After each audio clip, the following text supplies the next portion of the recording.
আন্দোলনের ছাত্রনেতাদের প্রতি ক্ষোভটা বেশি, আওয়ামী লীগের সরকারের প্রতিও রয়েছে ক্ষোভ, নিউ ইয়র্কে সেটি দেখা গেল। তবে আক্রান্ত হলেন তরুণ রাজনীতিবিদ আক্তার হোসেন। এই অবস্থায় এনসিপি নেতাদের নিরাপত্তা নিয়ে হেলাফেলার অভিযোগ উঠছে। বলা হচ্ছে যারা কর্মকর্তারা রয়েছেন নিরাপত্তা দায়িত্ব দিতে ব্যর্থ তাদেরকে যেন সাসপেন্ড করা হয়। বিএনপি জামাতের রাজনৈতিক বিরোধও কি আওয়ামী লীগকে সুবিধে করে দিচ্ছে কিনা এসব নিয়ে কথা বলার জন্য আজ আমাদের সঙ্গে রয়েছেন যুক্তরাষ্ট্রে বাংলাদেশ দূতাবাসের প্রেস মিনিস্টার জনাব গোলাম মুর্তজা। জনাব গোলাম মুর্তজা, আপনাকে আমাদের অনুষ্ঠানে স্বাগত জানাই। আপনি আমাদের সাথে যুক্ত হয়েছেন যুক্তরাষ্ট্র থেকেই, সেজন্য আপনাকে শুভেচ্ছা, স্বাগত এবং আপনার সময়ের জন্য ধন্যবাদ। আমাদের সাথে আরও থাকছেন ঢাকা থেকে যুক্ত হচ্ছেন ভয়েস বাংলা সম্পাদক বিশিষ্ট সাংবাদিক জনাব মুসাফ ফিরোজ। জনাব মুসাফ ফিরোজ দিবু ভাই, আপনাকে ধন্যবাদ, কৃতজ্ঞতা এবং স্বাগত জানাই। আপনি আমাদের সাথে যোগ দিয়েছেন এবং সময় দিয়েছেন সেই জন্য। আমি একই প্রশ্ন আসলে আপনাদের দুজনকেই করতে চাই, তবে আমি শুরুটা মুর্তজা ভাই আপনাকে দিয়ে করতে চাই যে আক্তার হোসেনকে নিউ ইয়র্ক প্রবাসী আওয়ামী লীগের হেনস্থার ঘটনায় নিউ ইয়র্ক কনসুলেটের সব কর্মীকে চাকরিচ্যুত করার দাবি তুলেছে এনসিপি। এর আগেও নিউ ইয়র্ক ও লন্ডনে জনাব মাহফুজ আলমকে হেনস্থার চেষ্টায় দেশের কূটনৈতিক মিশনে ব্যর্থতার কথা বলা হয়েছে। কেউ কেউ ব্যর্থতার কথা বলছেন, কেউ কেউ স্যাবোটাজের কথা বলছেন যে তারা যে আসলে ভিআইপি দিয়ে বের হতে পারেননি সেই তথ্যটি ভিতর থেকে জানিয়ে দেওয়া হয়েছে বলে এইটার সম্মুখীন তারা হতে পেরেছেন। এইটা নিয়ে আপনি আসলে কি বলবেন? আপনার বক্তব্য শুনে আমরা দীপু ভাইয়ের বক্তব্য একটু শুনবো। জনাব গোলাম মুর্তজা। ধন্যবাদ আপনাকে। ঘটনাটা ঘটে গেছে, ঘটনাটা ঘটার পরিপ্রেক্ষিতে এখন নানাবিধ আলোচনা, পর্যালোচনা, আলোচনা, সমালোচনা, নিন্দা ঘটনাগুলো নিয়ে করছে। এনসিপির পক্ষ থেকে যে প্রতিক্রিয়া ব্যক্ত করা হয়েছে, এক ধরনের এক ধরনের ক্ষিপ্ততা আছে তাদের কথার মধ্যে, এবং সেটাকে আমি মোটেই অস্বাভাবিক কিছু মনে করছি না। এবং তাদের পক্ষ থেকে যে কথাটা বলা হয়েছে যে এখানে যারা দায়িত্বরত ছিল, যদিও কনসুলেট, বাংলাদেশ কনসুলেট, নিউ ইয়র্কের যে বাংলাদেশ কনসুলেট, এটা তো সরাসরি এর সঙ্গে সম্পৃক্ত নয়। নিউ ইয়র্ক কনসুলেট মূলত সম্পৃক্ত 27 তারিখে ডক্টর মোহাম্মদ ইউনূসের যে প্রোগ্রামটা আছে বাংলাদেশি এনআরবির সঙ্গে, মানে প্রবাসী বাংলাদেশিদের সঙ্গে, সেই জায়গাটায় অনেকটা সম্পৃক্ত।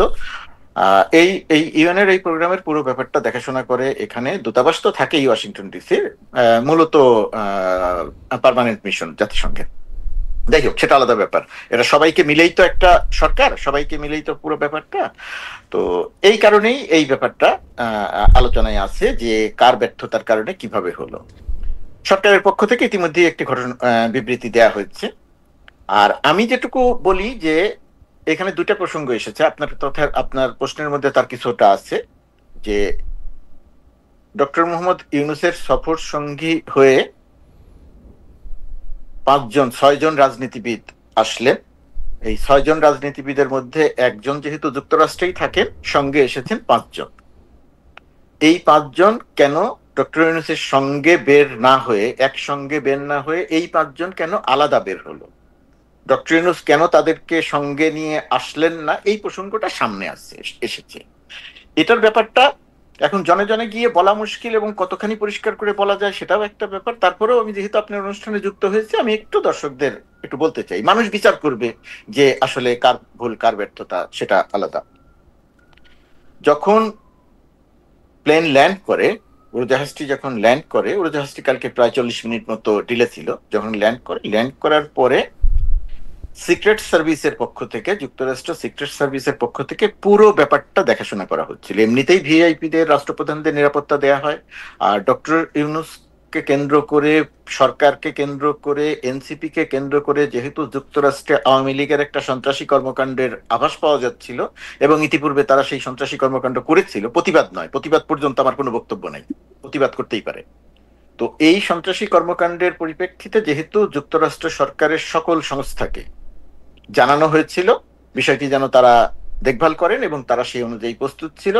সিক্রেট সার্ভিস বিশেষ গাড়ি একেবারে এয়ারপোর্টে যে জায়গাটাতে প্লেন থেমেছে প্রথমে, সেই জায়গাতে যায়, সবাইকে সেখানে তারা গাড়ি থেকে নামেন এবং তাদেরকে সেই গাড়িতে সিক্রেট সার্ভিসের তত্ত্বাবধানে তোলা হয়,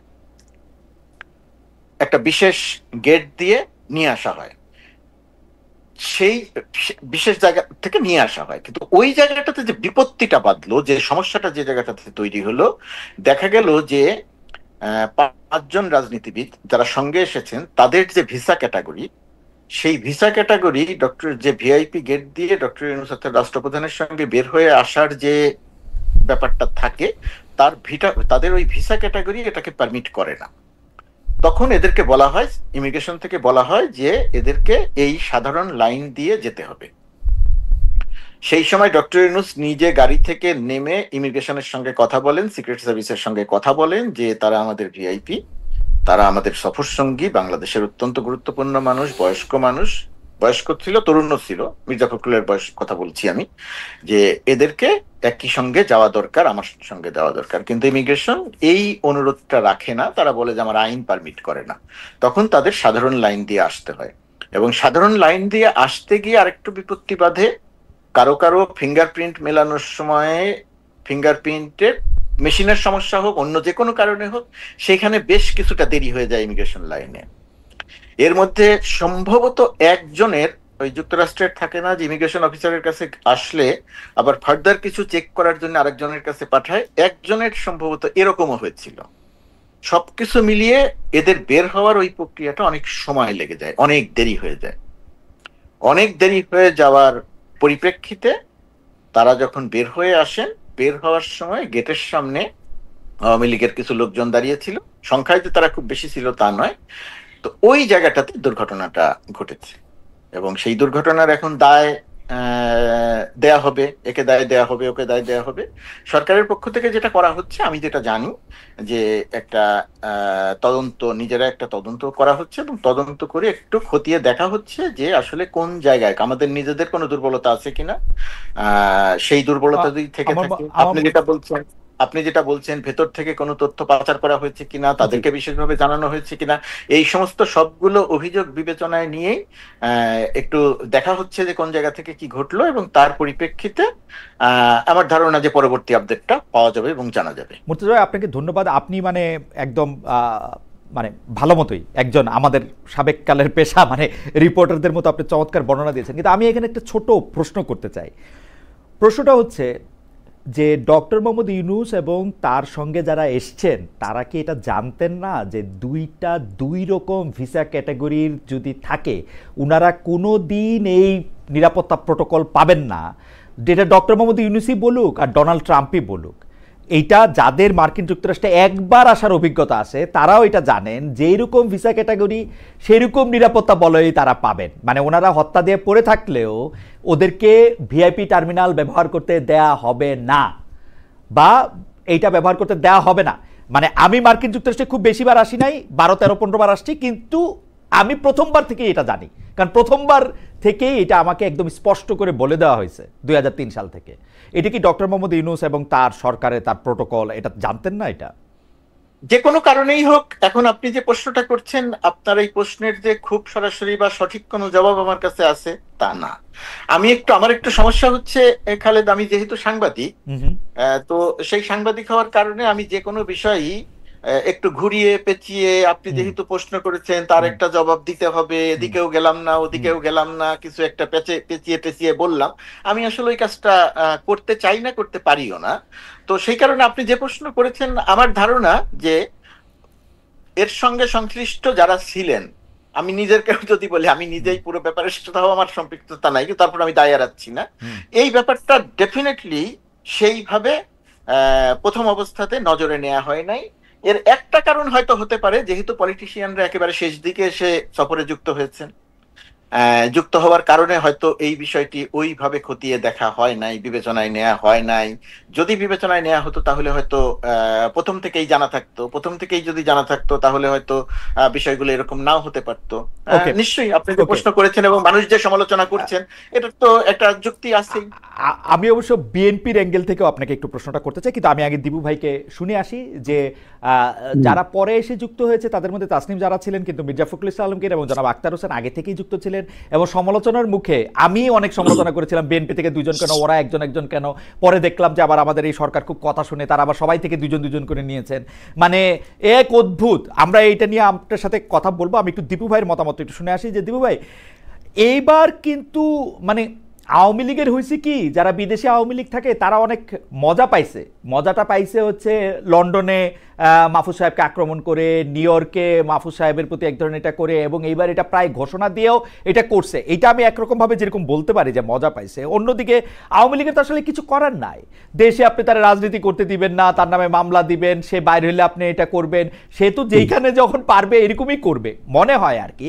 কিন্তু এই যে গতকাল ঘটনাটা ঘটছে এইটার ক্ষেত্রে মানে যেখানে আমরা সবাই লজ্জা পাইছি, আমাদের সবার মানে মাথা হেট হয়েছে, এবং আওয়ামী লীগের লোকজনও কিন্তু খুব গর্ব করে বলতেছে এরকম, মানে কেউ কেউ হয়তো নিশ্চয়ই বলতেছে, এইটারে আপনি আসলে কি হয় দেখেন, এটা কনসুলেটের ব্যর্থতা। এনসিপি আবার এক কাঠি বাড়া, কনসুলেটের সব লোককে বাদ দিয়ে দিতে হবে, মানে কনসুলেটের একটা লোককেও রাখা যাবে না, ওদের কোনো লোক যায় না ওকে রিসিভ করতে, মানে আর কনসুলেটের সব লোককে বাদ দিয়ে দিতে হবে। কনসুলেট থেকে হচ্ছে মানে ইয়া করছে, মানে এনসিপি একটা, মানে আমি এনসিপির পজিশন বুঝিই না আসলে। দীপু ভাই যদি একটু বলতেন। আচ্ছা, আমি বলার আগে আমি একটু ডিফেন্ড করি এই যুক্তিতে, যে যেই প্রতিবাদের ভাষাটা তাহলে কি হবে? বিরোধী দলের এই ধরনের প্রতিবাদের ভাষা কি আমরা অতীতে দেখি নাই? গত 15 বছরে আওয়ামী লীগের মানে স্বয়ং যে প্রধান এবং প্রাইম মিনিস্টার শেখ হাসিনা, মানে তার বহরকে ঘিরে বা মন্ত্রীদেরকে ঘিরে এরকম অসংখ্যবার কিন্তু ঘটনা ঘটছে। বিষয়টা হলো যে আক্রমণ করা হয়েছে কিনা, কোনো অস্ত্র নিয়ে আক্রমণ করা হয়েছে কিনা, সেটা তো হয়নি। এই ডিম ছোড়া মানে জুতা ছোড়া এগুলি তো অহরহ পশ্চিমা বিশ্বে। এইটুক পর্যন্ত আমার ধারণা যে এটাকে আর সন্ত্রাসী ঘটনা মনে করা হয় না, এটাকে তারা মনে করে একটা ক্ষোভ, বিক্ষোভের একটা প্রকাশ হিসেবে দেখে।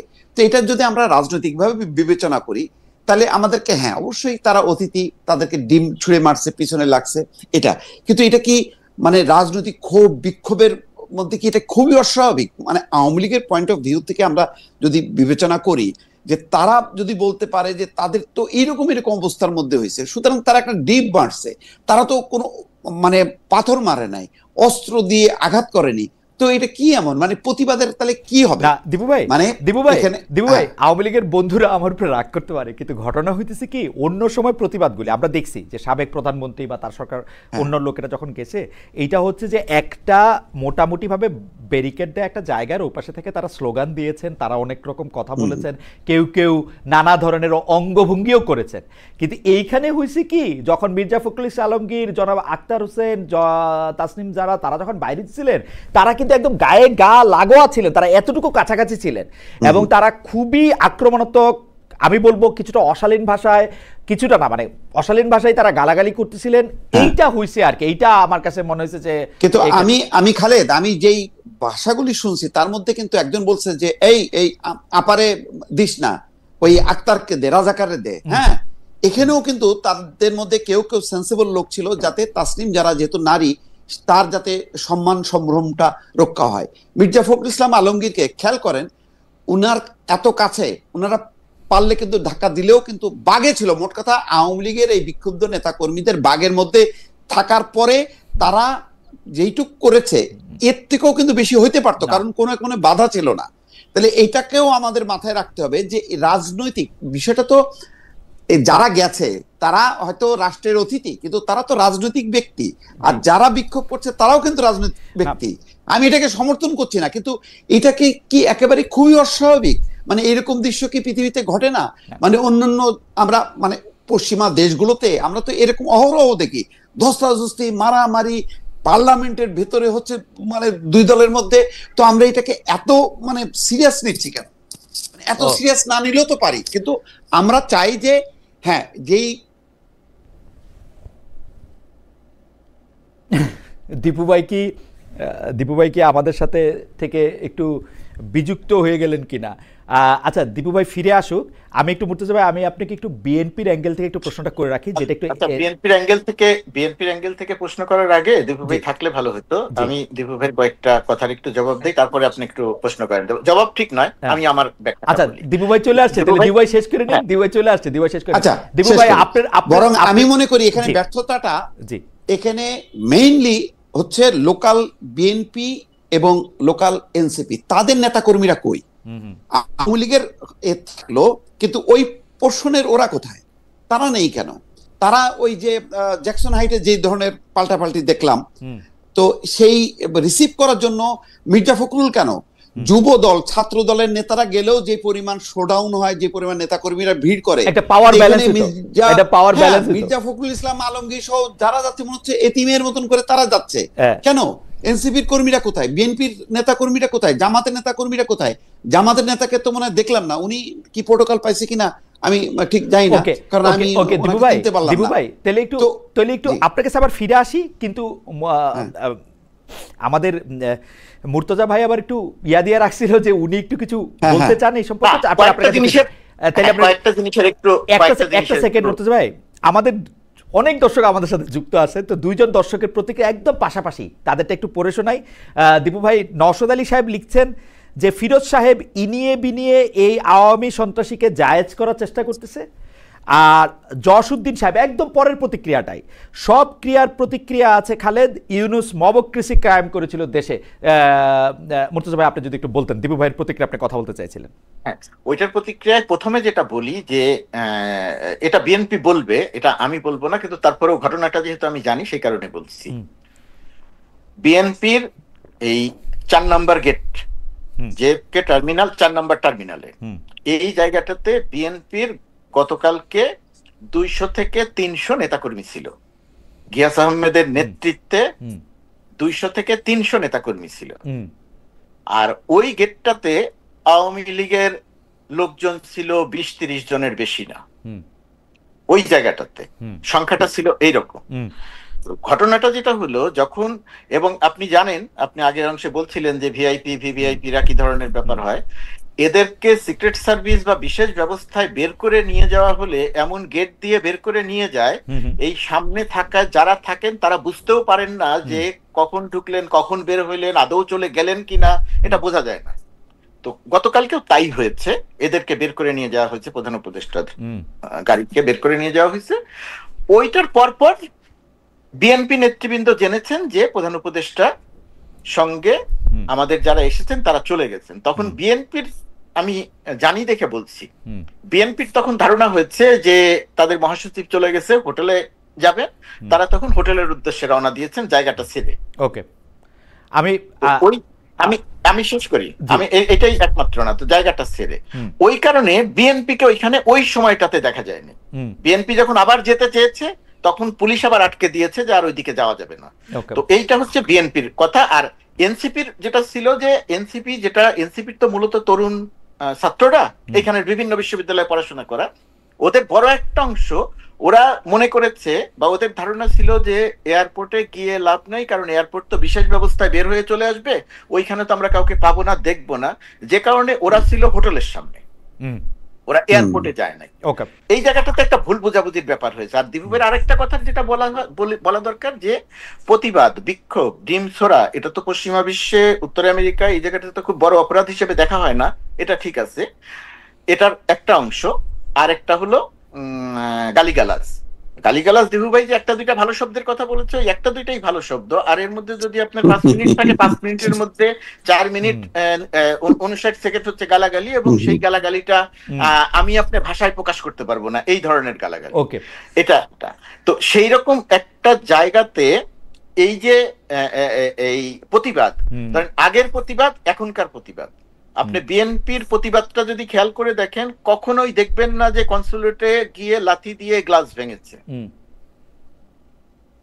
এই প্রথম প্রতিবাদের সময় সন্ত্রাসী কর্মকাণ্ড ঘটেছে। আপনি কখনোই দেখবেন না যে এইভাবে করে সন্ত্রাসী কর্মকাণ্ড করা হয়েছে। আপনি দেখবেন যে শামীম ওসমানকে যখন জ্যাকসন হাইটসে কথা বলা হয়েছে, আটকানো হয়েছে, ঠিক যেভাবে সুইজারল্যান্ডে আসিফ নজরুলকে আটকানো হয়েছিল। আসিফ নজরুল, এখন সমস্যাটা হচ্ছে সরকারের প্রতিক্রিয়ায়, দলের প্রতিক্রিয়ায়। শামীম ওসমানকে যখন আটকানো হয়েছিল, আমি খুঁজে আমি শেষ করি, এক মিনিট খুঁজে বাংলাদেশে কার বাড়ি কোথায়, সেই বাড়িগুলোতে আক্রমণ করেছিল যুবলীগ ছাত্রলীগ। আর বর্তমান সরকারের সময় মাহফুজ আলমের উপরে যারা আক্রমণ করেছে তারা তো চেনা পরিচিত, লন্ডনে এবং কনসুলেটে। এর বাইরে যখন যেখানে যার উপরে আক্রমণ হয়েছে কারো বাড়ি কিন্তু আক্রান্ত হয় নাই, সরকার কিন্তু ওই প্রতিশোধমূলক ব্যবস্থাটা নেয় নাই। এখন এই জায়গাগুলো হচ্ছে পার্থক্য। আওয়ামী লীগ দেশের জনসভা করতে পারছে না, মিটিং করতে পারছে না, কার্যক্রম নিষিদ্ধ, এই কারণে সে দেশের বাইরে সন্ত্রাসী কর্মকাণ্ড করছে, বিষয়টা তা নয়। এটা হচ্ছে আওয়ামী লীগের চরিত্র, আওয়ামী লীগের চরিত্রটা, সেই চরিত্রের প্রকাশটাই আমরা দেশের বাইরে দেখছি। আমি শুধু দুইটা জিনিসের ক্ষেত্রে আপনার দৃষ্টি আকর্ষণ করতে চাই। গিয়াস আহমেদ ভাই, আমিও মানে আমার সাথেও ওনার সম্পর্ক খুবই ক্লোজ, কিন্তু আমি গিয়াস আহমেদ ভাইয়ের দাবিটা যেটা আপনার কাছে করছে সেটা আমি কিছুতেই এটাকে আমি 10-এ 1 পয়েন্টও দিতে পারবো না। কারণ হচ্ছে আমি আবারও আমার উদাহরণ দিই, আমি খুবই নগণ্য একজন মানুষ।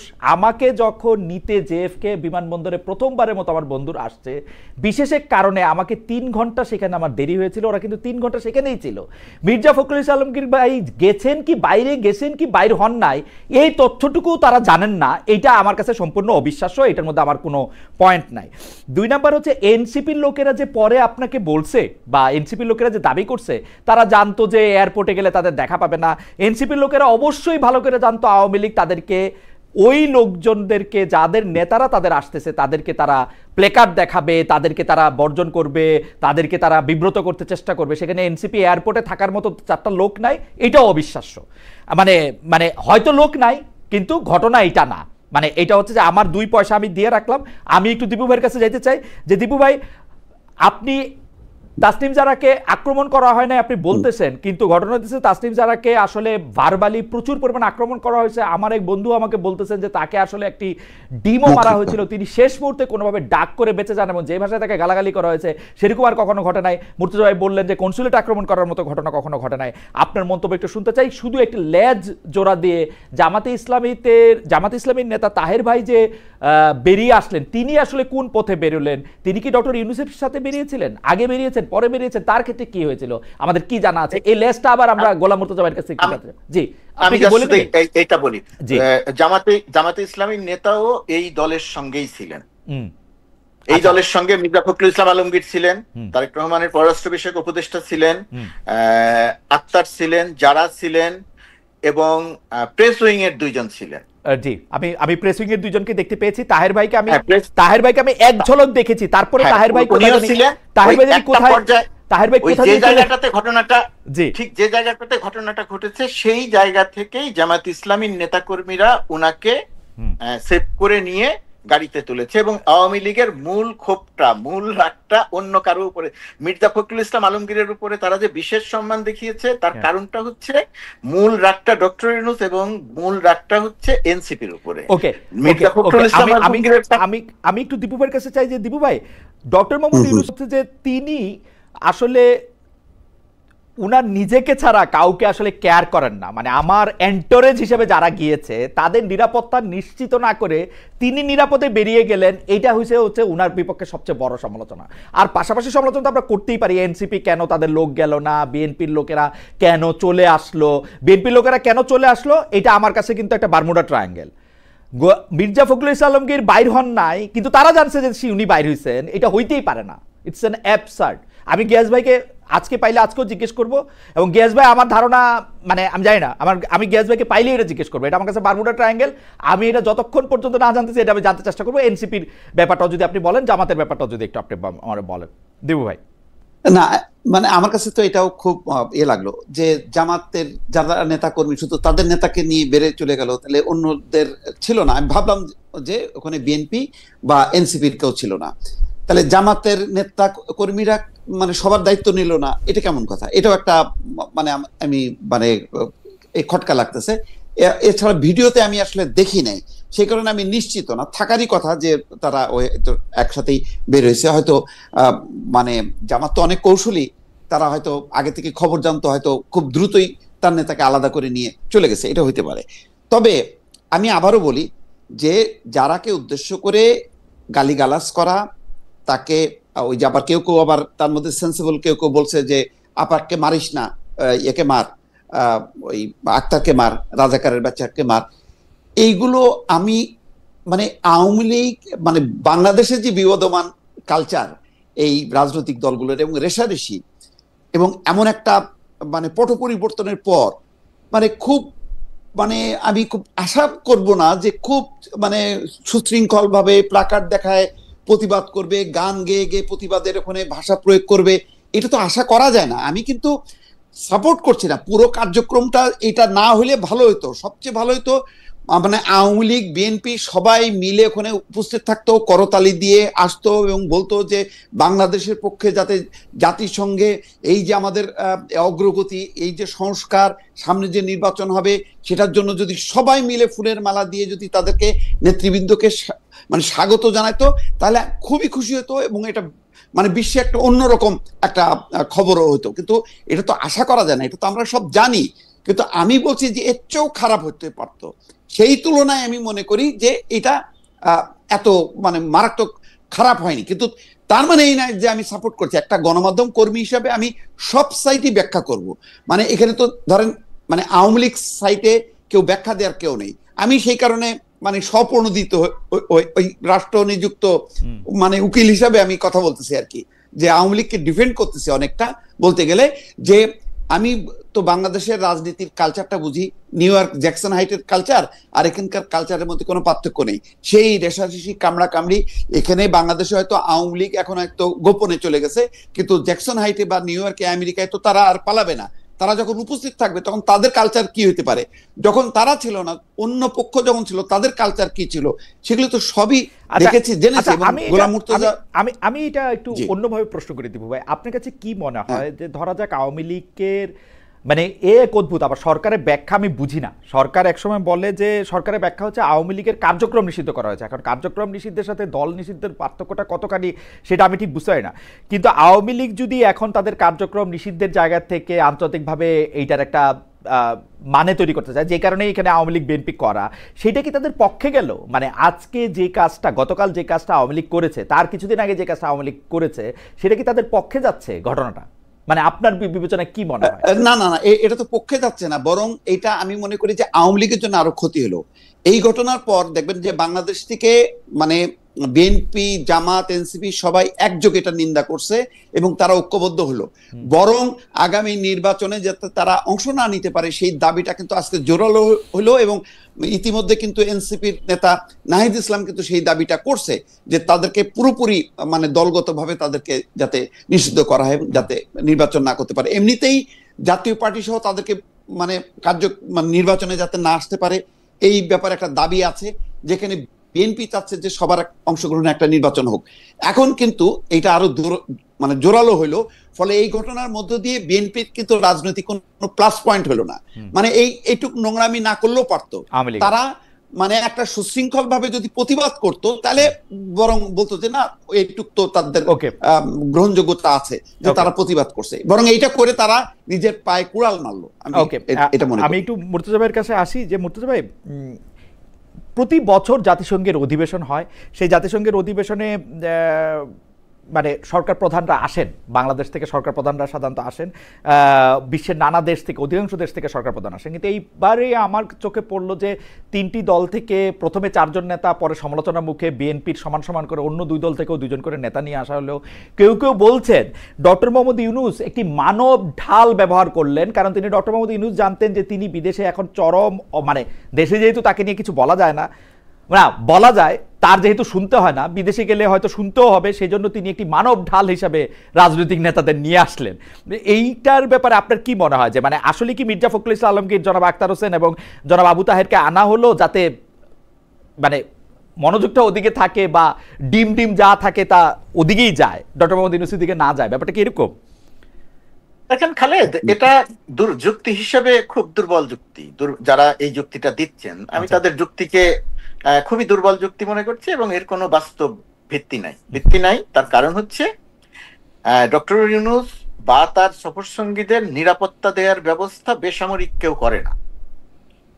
নিরাপত্তা দেওয়ার ব্যবস্থাটা করবে যুক্তরাষ্ট্রের সর্বোচ্চ সংস্থা। এটা ডক্টর ইউনূসও জানেন, আমি আপনি সবাই এটা জানেন। এখানে বিএনপি তার নিরাপত্তা দিবে না যে ডক্টর ইউনূস এই কারণে মির্জা ফখরুলদেরকে নিয়ে আসবেন।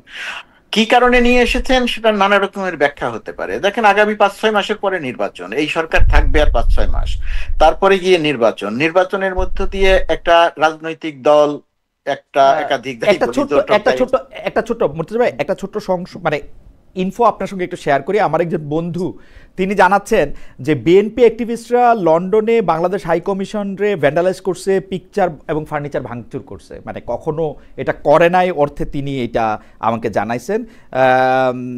মানে মানে আপনি যদি এইটাও একটু পরে আপনার অন্য কথার মাঝখানে যদি একটু বলতেন। জি জি, তো মির্জা ফখরুলদের নিয়ে আসার কারণ আমার কাছে মনে হচ্ছে যে যেহেতু আগামী 5-6 মাস পরে একটা নির্বাচন, সেই নির্বাচনের মধ্য দিয়ে রাজনৈতিক একটা সরকার গঠিত হবে, রাজনৈতিক একটি সরকার ক্ষমতায় আসবে, দেশ পরিচালনা করবে। সেরকম একটা সময়ে ডক্টর মোহাম্মদ ইউনূস যখন জাতিসংঘের সফরে আসছেন, এখানে জাতিসংঘের ভেতরে এবং বাইরে যুক্তরাষ্ট্র সরকারের বহু সংস্থার সঙ্গে, বহু মানুষের সঙ্গে ডক্টর ইউনূসের মিটিং হবে, আলোচনা হবে নানাবিধ বিষয় নিয়ে। ইভেন এই সমস্ত বিষয়ের মধ্যে যে বাংলাদেশের জন্য গুরুত্বপূর্ণ বাণিজ্যিক যে সমস্ত বিষয় আছে, সেই সমস্ত বিষয়ে আলোচনা হবে।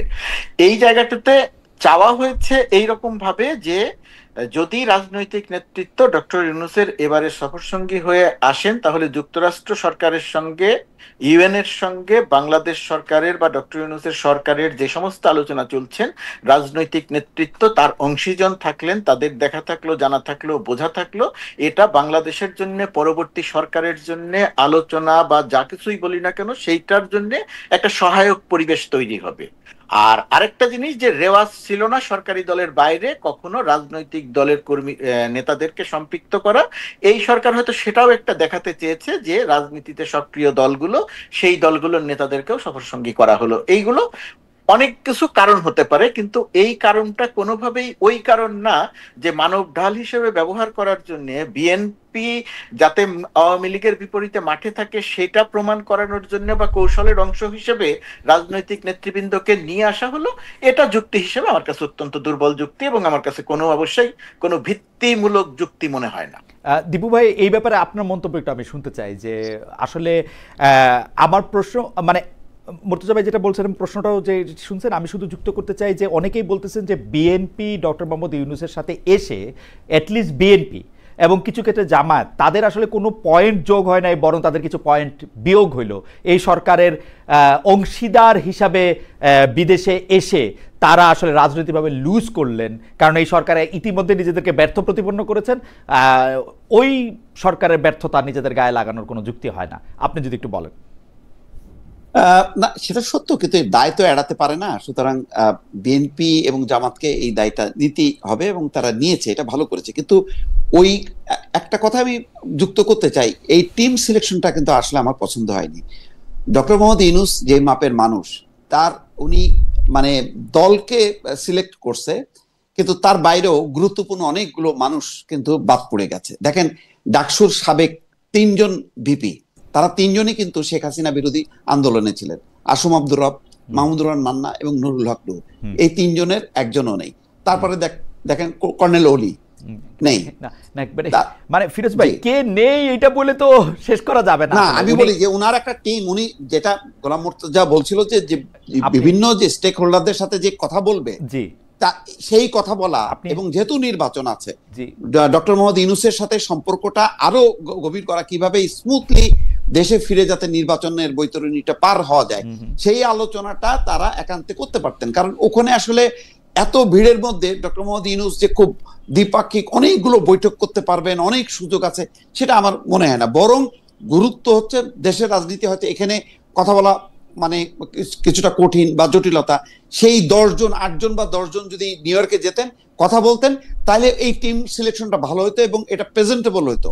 এখন আপনি এনসিপি কে বিবেচনা করলেন, তাহলে ওই যে এবি পার্টি মুজিবুর হক মঞ্জু নেই কেন, গণ অধিকার পরিষদ নেই, এই প্রশ্নগুলি আমি বললাম আজকে, এই প্রশ্নগুলি কিন্তু উঠবে। এই সিলেকশনের ক্ষেত্রেও আমার মনে হয় যে আরেকটু ম্যাচুরিটি পরিচয় দিলে ভালো হতো। এই আলোচনাটা দরকার ছিল সামনে। না, এনসিপি হচ্ছে ডক্টর মোহাম্মদ ইউনূসের কৃতজ্ঞতার বহিঃপ্রকাশ। উনারা এনসিপিরা ডক্টর মোহাম্মদ ইউনূসকে বসাইছে, এনসিপি বিপ্লবের দল, এনসিপি থাকবেই। জামায়াত এবং বিএনপি দুইটা বড় দল হিসেবে ছিল, মানে ডক্টর মোহাম্মদ ইউনূসের পলিটিশিয়ান সিলেকশন হচ্ছে এনসিপি এন্ড আদার টু।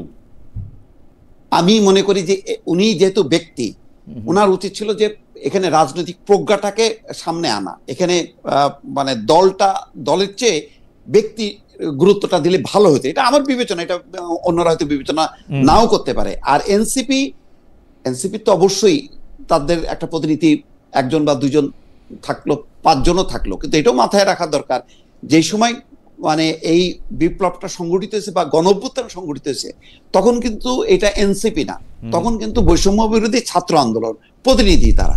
তো সুতরাং ওই চরিত্র আর এই চরিত্র কিন্তু এক করা যাবে না। এখন এই দলটা যদি এতই গুরুত্ব হইতো তাহলে নিবন্ধনটা দেরি হচ্ছে কেন? নিবন্ধন তো পেয়ে যেত। আজকে দেখলাম শাপলাও তাদেরকে দেয়নি। মানে কথা বললে অনেক রকম কথা বলা যায়, আমি এই বিতর্কে যেতে চাই না। বিতর্ক হলো যে ডক্টর মোহাম্মদ ইউনূসের সাথে একটা খুবই প্রতিনিধিত্বশীল মানে শেখ হাসিনার বিরোধী আন্দোলনে যারা খুব সক্রিয় ছিল, পরিচিত মুখগুলো ছিল, সেই মুখগুলো যদি থাকতো তাহলে সবার জন্য ভালো লাগতো, আমার জন্য ভালো লাগতো। এটা আমার ব্যক্তিগত মানে একটা আকাঙ্ক্ষা বা বহিঃপ্রকাশ। মনে হয় এই জন্য রাজনৈতিক সংকট নিরসনে, যেহেতু এখনো নির্বাচন, দেখেন নির্বাচন হবে কিন্তু বহু মানুষ কিন্তু মনে করে যে ফেব্রুয়ারিতে নির্বাচন হবে না। এই অনিশ্চয়তার দেয়ালগুলি না কারণ হচ্ছে যে দিবু ভাই এই অনিশ্চয়তাটা আপনি বলেন বলে, মানে আমি কথার কথা বলতেছি, মানে আমরা সবাই মিলে এই অনিশ্চয়তার কথা বলি বলেই মনে মানুষের মনে অনিশ্চয়তা। আমি তো কোনো অনিশ্চয়তা দেখি না। আমি দেখি ফেব্রুয়ারিতে যথাসময়ে ইলেকশন হবে।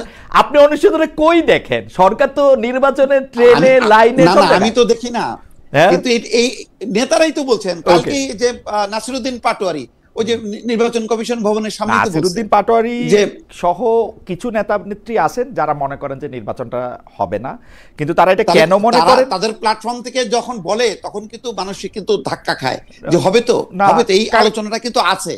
কারণ তারা সেটা বলতে চান যে নির্বাচনটা কেমনে হবে তারা এটা দেখে নেবেন, এটা একটা আলাদা কথা। যাই হোক দিবু ভাই, আমি পিয়ার না হলে নির্বাচন হবে না এই কথা কি জামাত বলেনি? একাধিক না, জামায়াত আবার একটু ফাঁক রাখছে, ওটা হলো উচ্চ কক্ষ নিম্ন কক্ষ আমরা আলোচনা করে ঠিক করে নিব, সেটাও বলে আর কি। মানে যাই না আমি, যাই হোক এটা ওনাদের সাথে কথা বললে এটা বোঝা যাবে।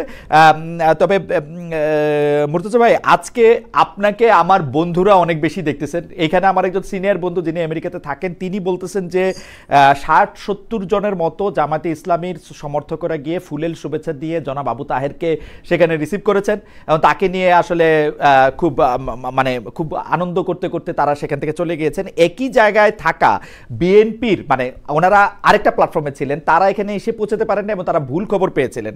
এটা খুবই ইন্টারেস্টিং, মানে বিএনপির এরা ভুল খবর পায়, জামায়াত কেন ঠিক খবর পায়, এইটা একটু আমার কাছে একটু ইন্টারেস্টিং লাগে। তবে আমার এটা প্রশ্ন না, আমি এটা আপনাকে জানানোর জন্য একটু জানায় রাখলাম। দীপু ভাই, আপনার কাছ থেকে একটা ছোট বিষয় একটু জানতে চাইছিলাম যে আরো তো এই সফরের আরো 9 দিন আছে, এই 9 দিনের মধ্যে আপনি আসলে মানে নিরাপত্তা ব্যবস্থাটা কি হলে বা কিরকম একটা উদ্যোগ নিলে সেটা ভালো হবে বলে আপনি মনে করেন, বা কি করা উচিত বলে আপনি মনে করেন, বা আপনি কিরকম দেখতে চান? আমি যদি এরকম প্রশ্ন করি যে আপনি আসলে কিরকম দেখতে চান? এখানে আসলে যেখানেই যাবে এই এনসিপি নেতা বা তারা হয়তো এখন সতর্ক হবে, খুব বেশি হোটেল থেকে বের হবে না, কিন্তু মানে জ্যাকসন হাইটে তারা যদি ঘুরতে যায় এই ক্ষোভ বিক্ষোভগুলো হবে। কারণ এই কালচারটা আমরা তো শামীম ওসমানকে ঘিরেও দেখলাম। তো এখন এমন কি ঘটনা ঘটছে যে তারা করবে না? আর আওয়ামী লীগের তো এখন আর ওই মানে আগে যেমন বিএনপি জামাতের কোনো কাজ ছিল না, এখন আওয়ামী লীগেরও তো কোনো কাজ নেই। যেখানে গণতান্ত্রিক পশ্চিমা দুনিয়াতে যেখানে সুযোগটা আছে, তো সেই সুযোগটা তারা কাজে লাগাবে।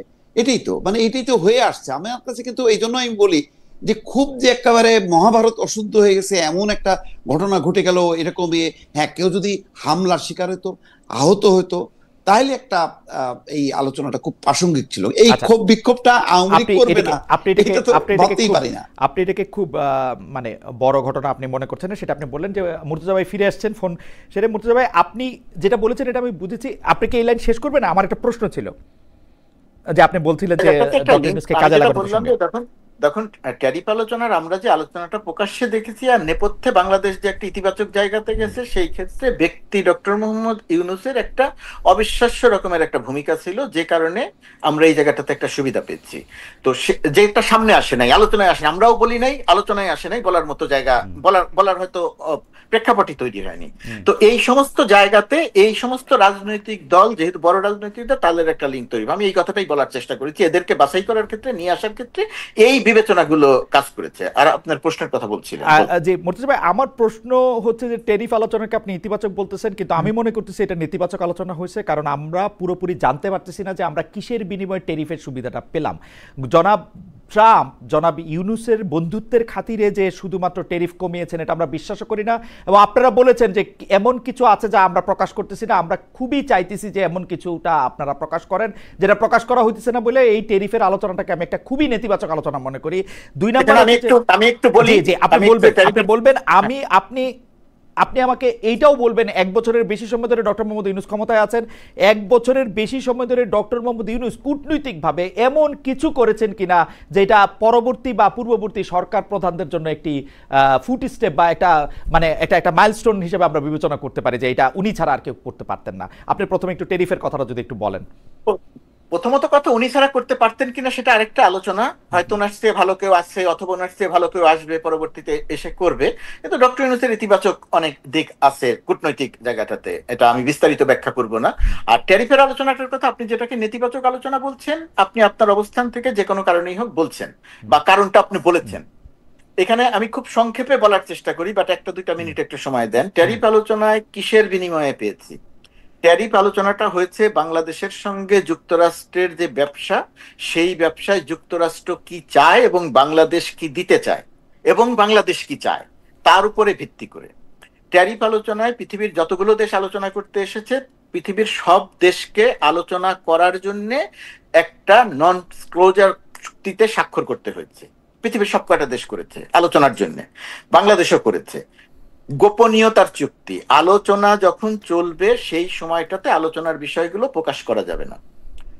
আলোচনার বিষয়গুলো প্রকাশ করা যাবে না তার অনেকগুলো কারণ আছে। তার মধ্যে একটা যে এখানে একই সঙ্গে হয়তো 30টা দেশের সঙ্গে আলোচনা হচ্ছে, কোন দেশের সঙ্গে কি আলোচনা হচ্ছে সেই বিষয়গুলো যেন সামনে না আসে, এগুলো একটা কারণ। আর কি আছে চুক্তিতে প্রকাশ করা হচ্ছে না কেন, এখানে বাংলাদেশ সরকারের অবস্থান বা আমাদের অবস্থানটা হচ্ছে খুব পরিষ্কার অবস্থান। ট্যারিফ আলোচনায় 20% শুল্ক আরোপ করা নির্ধারণ করা হয়েছে। বাংলাদেশ এখনো আলোচনা চলছে এবং সেই আলোচনাটা এটা আরো কমার একটা সম্ভাবনা আছে। এটা হচ্ছে একটা দিক। আরেকটা দিক, যে চুক্তিটা হবে সেই চুক্তিটা এখনো হয় নাই বাংলাদেশের সঙ্গে। সেই চুক্তিটার খুঁটিনাটি বিষয় নিয়ে দুই দেশ এখনো কাজ করছে, এবং চুক্তিটা হয়ে গেলে বাংলাদেশ সরকারের বা হওয়ার পরে বাংলাদেশ সরকারের সিদ্ধান্তটা হচ্ছে যে আমরা এই চুক্তিটা প্রকাশ করতে চাই, কারণ এই চুক্তির মধ্যে এমন কোনো কিছু নাই যেটা বাংলাদেশ সরকার বাংলাদেশের স্বার্থের বিরুদ্ধে যায়। তো যেহেতু দুই দেশ মিলে আলোচনা করছে, দুই দেশ মিলে চুক্তি করেছে, এবং সেই চুক্তিটা আলোচনার টেবিলেই বাংলাদেশ আলোচনায় আনতে চায় যে আমরা এটা প্রকাশ করতে চাই। এখানে গুরুত্বপূর্ণ ব্যাপার যেটা, যে চুক্তিটা প্রকাশ করতে চাইলে দুই দেশেরই একমত হতে হবে। মুর্তজা ভাই, এনডিএ জিনিসটা আমি বুঝতে পারি, নন ডিসক্লোজার এগ্রিমেন্ট। অ্যাকচুয়ালি আমার সাথে, আমি যে আমার কোম্পানিতে যিনি কাজ করবেন তার সাথেও আমি একটা এনডিএ করি। উনি এটা ডিসক্লোজ করতে পারেন না, কিন্তু অনেক ক্ষেত্রেই অনেক কিছু। এই এনডিএর ব্যাপারটা কিন্তু স্ট্যান্ডার্ড, আপনি এটা ঠিকই বলেছেন, সব দেশের সাথে সব রকমভাবে এটা হয়। কিন্তু প্রথম থেকেই সরকারের পক্ষ থেকে, আমি আরেকজন উপদেষ্টা যিনি আছেন নিরাপত্তা বিষয়ক উপদেষ্টা, তার সাথে আপনার সাক্ষাৎকারও আমি আসলে জনাব খলিলুর রহমানের সাথে আপনার ইন্টারভিউটাও আমি দেখেছি। আমি যেটা বুঝতে পারতেছি না সেটা হচ্ছে যে এই নন ডিসক্লোজার এগ্রিমেন্ট কিন্তু হচ্ছে একটা স্ট্যান্ডার্ড, এইটা নন ডিসক্লোজারই থাকবে। কিন্তু আমি 45 থেকে 20% বা 50 থেকে 20%, এইটাতে আমি কিভাবে আসলাম? 35% থেকে 20% আমি কিভাবে আসলাম? আমি কি অফার করলাম ওকে? ও কিভাবে আমার উপরে কনভিন্স হলো? এই ব্যাপারটা আসলে এনডিএর অন্তর্ভুক্ত না। এটা বাংলাদেশের জনগণের সিদ্ধান্ত যে আমরা আসলে ওরে কি অফার করতেছি। আপনারা এই সোজা কথাটার উত্তর দিচ্ছেন কিনা, নাকি জনাব ট্রাম্প জনাব ইউনূসের চেহারা দেখে এটা দিয়ে দিতেছেন, বা জনাব খলিলের চেহারা দেখে এটা দিচ্ছেন? না, এখানে আপনার প্রশ্নটা খুব সহজ। এই প্রশ্নের উত্তর দিতে আমার কষ্ট করতে হবে না, বিব্রত হতে হবে। জি জি বলেন। আমি সরকারের অংশ, তো এই কারণে কথা বলছি, অনেক কিছু সরকারের অংশ হলে বলা যায়। জি, তো এই প্রশ্নের উত্তর হচ্ছে, বাংলাদেশের সঙ্গে যুক্তরাষ্ট্রের যে ব্যবসা, সেই ব্যবসায় একটা বড় গ্যাপ আছে, ট্রেড ডেফিসিট, যেটা $8 বিলিয়ন। আমরা $8 বিলিয়নের পণ্য আমরা যুক্তরাষ্ট্রে পাঠাই, রপ্তানি করি, $2 বিলিয়ন আমদানি করি, $6 বিলিয়ন গ্যাপ।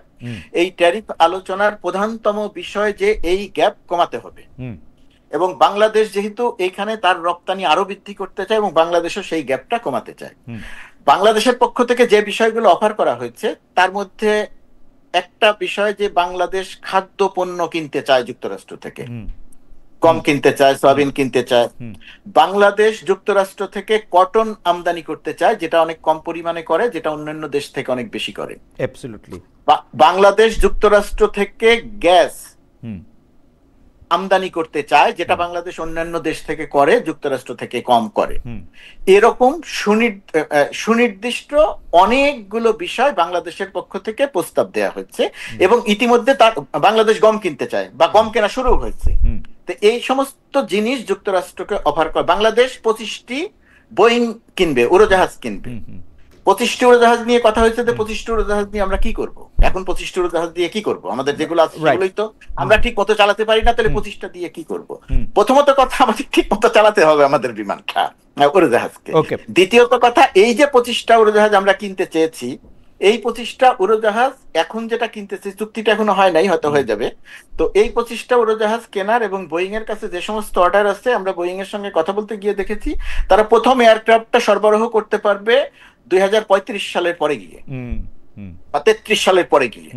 তো এটা তারপরে গিয়ে ধারাবাহিকভাবে পর্যায়ক্রমে আমার মনে হয় যে মুর্তজা ভাই, আমি আসলে এইটা নিয়ে আপনার সাথে আলাদা করে কথা বললে ভালো হইতো। প্রথম কথা হচ্ছে, আমরা যে 6 বিলিয়ন ট্রেড ডেফিসিট আসলে কমাইতে চাই, এই কমাইতে চাওয়ার ক্ষেত্রে আমাদের 2 বিলিয়ন যে আমাদের ওদের সাথে মানে ওদের কাছ থেকে আমদানি আসে, আমাদের রপ্তানি আসে 8 বিলিয়ন। এইটার ক্ষেত্রে আসলে এই 6 বিলিয়নের গ্যাপ, এই বোয়িং কিনা, গম কিনা, গ্যাস কিনা কমানোর ক্ষেত্রে আমাদের লাভ হইতেছে নাকি লোকসান হইতেছে, এটা একটা অঙ্ক করা দরকার। আমি দেখছি অঙ্ক করে, আমার অঙ্কটা একটু শুনে রাখেন, আমি ইকোনমিস্ট না, আমি দেখছি এটা আমাদের লস হইতেছে।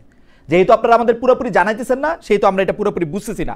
2 নাম্বার ঘটনা হচ্ছে যে আপনি কি আজকে এই ট্যারিফ বাড়ানোর পরে আপনি মনে করলেন যে আপনার 10 বছর ধরে বোয়িং কিনতে হবে? আপনি কয়টা বোয়িং বাংলাদেশ বিমানের ফ্লাইটে কয়টা বোয়িং আপনি অর্ডার দিয়ে কিনছেন এই পর্যন্ত? আপনি জানেন এটা? আমরা বোয়িং অর্ডার দিয়ে কিনি। আমাদের ফ্লিটের বেশিরভাগ বোয়িং আমরা পুরনো। আমরা হঠাৎ করে নতুন বোয়িং অর্ডার দিয়া 25টা, এগুলি কি কাহিনী ভাই? খালেদ, এখন আমাদের বাংলাদেশ বিমান, আমি তো বিমান বিশেষজ্ঞ না, কিন্তু বাংলাদেশ বিমান বা বিমান বাংলাদেশ এয়ারলাইন্সে কত 21-22টা উড়োজাহাজ আছে। এই 21-22টা উড়োজাহাজের সঙ্গে বাংলাদেশ বিগত 7-8 সালের তত্ত্বাবধায়ক সরকারের সময়ে 13টা নতুন বোয়িং অর্ডার দেওয়া হয়েছিল, যেটা এই শেখ হাসিনার এই ফ্যাসিস্ট সরকারের এই পুরো সময়কালে যে উড়োজাহাজগুলো পাওয়া গেছে। বাংলাদেশ বিমানে এখন যে উড়োজাহাজগুলো আছে তার অধিকাংশ এয়ারক্রাফট নতুন। অর্থাৎ 54 বছরে আমরা 7টা বোয়িং অর্ডার করছি। 7টা না, আমরা 13টা অর্ডার করেছি, পরবর্তীতে আরো কিনেছি। আমরা নতুন এয়ারক্রাফট কিনেছি প্রায় 15 বা 16টা। আমার ডাউট আছে মুর্তজা ভাই, আপনি আবার একটু চেক করে দেখেন। 15-16টা নতুন বিমান, 15-16টা নতুন বিমান আমরা 21টার মধ্যে কিনছি কিনা? আমরা একবারে অর্ডার করেছিলাম মাহবুব জামিল, সিঙ্গারের মাহবুব জামিল যখন 7-8 সালের তত্ত্বাবধায়ক সরকারের প্রধান উপদেষ্টার বিশেষ সহকারী, তখন তার সময়, এবং এখন দুদকের যিনি চেয়ারম্যান আব্দুল মোমেন, এই মোমেন ছিলেন বিমানের এমডি। এই দুইজনের সঙ্গে আপনি ইয়েকে পাচ্ছেন না এখন, কি বলে, ঠিক আছে, আমি মানলাম যে আমাদের আসলে আমাদের 25টা বোয়িং এর দরকার ছিল, কিন্তু এটা আমরা ট্যারিফটা বাড়ানোর পরেই আমরা এটা বুঝছি কিনা, ওগুলি আমাদের কাছে প্রশ্ন। আমাদের লাভ হইতেছে না লস হইতেছে? 6 বিলিয়ন মানে 6 বিলিয়ন টাকা করে আপনি যেটা বললেন যে হিসাব করে লস হইতেছে, কোন জিনিসের দাম তুলনামূলকভাবে একটু বেশি হচ্ছে। আমি একটু বেশি না ভাই, আমি সহজ হিসাব বুঝি। আপনি যদি এই সুতা সেন্ট্রাল এশিয়া থেকে, টার্কি থেকে, ইন্ডিয়া থেকে বা পাকিস্তান থেকে না কিনে আমেরিকা থেকে কিনেন, আপনার হচ্ছে লিড টাইম থেকে শুরু করে সুতার দাম আপনার বেশিই পড়বে, এটাতে কোনো সন্দেহ নাই ভাই। আমি জানি না এটা আমার যদি পুরো জানতে। জি খালেদ, সুতাটা আমদানি করছে বেসরকারি ব্যবসায়ীরা, সরকার আমদানি করছে না। রাইট। বেসরকারি ব্যবসায়ীরা তখনই এই সুতা আমদানি করবে যখন তাদের ব্যবসা হবে এবং বেশি দাম দিয়ে কিনতে হবে না। সুতরাং এই গ্যাস কিনবে বেসরকারি ব্যবসায়ীরা, ওকে ঠিক আছে, সয়াবিন কিনবে বেসরকারি ব্যবসায়ীরা। আমার মনে হয় যে ব্যবসায়ীরা যদি হিসাব করে দেখে ওরা লাভ পাইলে তো লাভ করবে, আমার এখান থেকে বেশি দাম দিয়ে কিনতে হবে, আমার লাভ হবে না, সুতরাং ব্যবসায়ীরা তখন এখান থেকে কিনবে না। ইতিমধ্যেই কিন্তু তারা কটনের অর্ডার করেছে। আমার মনে হয় যে আমরা একটু দীপু ভাইয়ের কাছে শুনি যে দীপু ভাই, আপনি যেটা হচ্ছে যে পুরো আলোচনাটা শুনলেন। আমরা মূল প্রশ্ন করার আগে আপনি এই ব্যাপারে আপনার কোনো মন্তব্য থাকলে আপনি একটু করতে পারেন, আমাদের একটা প্রশ্ন আছে আপনার জন্য। না, ওইটাই তো এখন পুরো বিষয়টা বলা যাচ্ছে না এই কারণে যে এই চুক্তির পুরো বিষয়বস্তুটা যতক্ষণ না প্রকাশ না হচ্ছে ততক্ষণ কিন্তু আমরা কনক্লুশনে আসতে পারছি না। কিন্তু দৃশ্যত মনে হয় যে আমরা বোধহয় কিছুটা নাকে খত দিয়ে আমরা এটা এই চুক্তিটা সই করছি বলেই আমরা এটা প্রকাশ করতে পারছি না, বলতে পারছি না। এবং এই যে কিছু কিছু পণ্য যে কেনার বিষয়টা, সেই পণ্য যদি এতই মানে যদি কেনা যেত তাহলে তো ব্যবসায়ীরা অনেক আগে থেকে আমেরিকা থেকে তুলা, গ্যাস, অন্যগুলি কিন্তু কেনে না কেন? এই যে প্রতিযোগিতামূলক ভাবে দেখে যদি তুরস্ক থেকে পাওয়া যায় সস্তায়, মধ্যপ্রাচ্য থেকে সস্তায় পাওয়া যায়, বা অন্যান্য দেশ থেকে, সেই জন্য তারা আমেরিকা থেকে কেনে না। এখন তো অনেকটা বাধ্য। মার্কিন যুক্তরাষ্ট্রের সাথে আমাদের সম্পর্ক কি পাশাপাশি? ওদের কাছে নাকে খত দিতে হবে কেন? আমরা তো এমনিতেই সারা শরীর দিয়ে খত দিয়ে বসে থাকি। মার্কিন যুক্তরাষ্ট্রের কোন রাষ্ট্রদূত বাংলাদেশে যে প্রটোকল পায় এটা সারা পৃথিবীতে মিলায় কোথাও পায়? আমরা তো মার্কিন আমরা যদি তাদের প্রস্তাবে রাজি না হইতাম তাহলে তো আমাদের ওই যে 35% বা 40% দিয়ে এই পরিস্থিতির মধ্যে আমরা পড়তাম। সেটা থেকে বাঁচার জন্য আমরা যেটা করলাম সেইটা আলটিমেটলি ভালো হলো কি মন্দ হলো, এই পুরো চুক্তির বিষয়টা আসলে প্রকাশ না হওয়া পর্যন্ত ফাইনাল কনক্লুশনে আসা যাবে না। আমার খালি মনে হয় মার্কিন যুক্তরাষ্ট্র আমাদের সাথে ব্যবসা করে, আমাদেরকে তো চ্যারিটি করে না। ওরা আমাদেরকে যে ট্যারিফটা কমায় রাখছে কারণ ওদের বাজারেও ওরা জিনিসটা কম দামে চায় এবং সেটা বিপুল পরিমাণে, তাদের ক্লোদিংস এর একটা বিপুল পরিমাণ। যে যাই হোক, হাওয়েভার এটা নিয়ে নিশ্চয়ই আলাদা কথা বলতে হবে, আলাদা কথা বলতে হবে। আর আমি শুধু দিবু ভাইকে বলি, দিবু ভাই চুক্তি কিন্তু হয় নাই এখনো, চুক্তি এখনো হয় নাই, এটা এখনো প্রক্রিয়াধীন, এখনো এটা নিয়ে আলোচনা চলছে, এখনো আরো ট্যারিফ কমানোর আলোচনা চলছে। আর খালেদের ওই কথার সাথে তো আমি একদম সম্পূর্ণ একমত যে এখানে তো চ্যারিটির কোনো ব্যাপার নাই, এখানে তো ব্যবসা, পারস্পরিক ব্যবসা, দুই পক্ষের ব্যবসা। রাইট দীপু ভাই, ওই প্রসঙ্গে থেকে আপনাকে যে প্রশ্নটা করতেছিলাম, আমাকে আমার সাথে যাদের দেখা হয়, আমার বন্ধু বান্ধব, আত্মীয় স্বজন, তারা অনেকেই জিজ্ঞেস করেন যে মার্কিন যুক্তরাষ্ট্রের যে সেনা দল তারা এখন কক্সবাজারে বা সেন্ট মার্টিনে তারা কি করে। আমি একটা উত্তর তাদেরকে দিতে চেষ্টা করি আমার বুদ্ধি থেকে, যে সেনাবাহিনী উইন্টার কালেকটিভ করার সময় পৃথিবীর বিভিন্ন দেশে সেনাবাহিনীদের আমন্ত্রণ জানায় এবং তারা এটা করে আসলে। কিন্তু অনেকে আমাকে এরকম জোর দিয়ে বলেন যে না তুমি জানো না, বা তোমার এটা বুদ্ধি নাই বোঝার, এটার মধ্যে অনেক রকম অনেক কিছু হচ্ছে। আপনার কি মনে হয়, আপনার কাছে কোনো স্পেসিফিক তথ্য আসে কিনা? আপনার কাছে শুনে আমরা মুর্তজা ভাইয়ের কাছ থেকে একটু শুনতে চাইবো যে এইটা কি আসলে, মার্কিন যুক্তরাষ্ট্রের সেনাবাহিনী কেন বাংলাদেশে কি করে?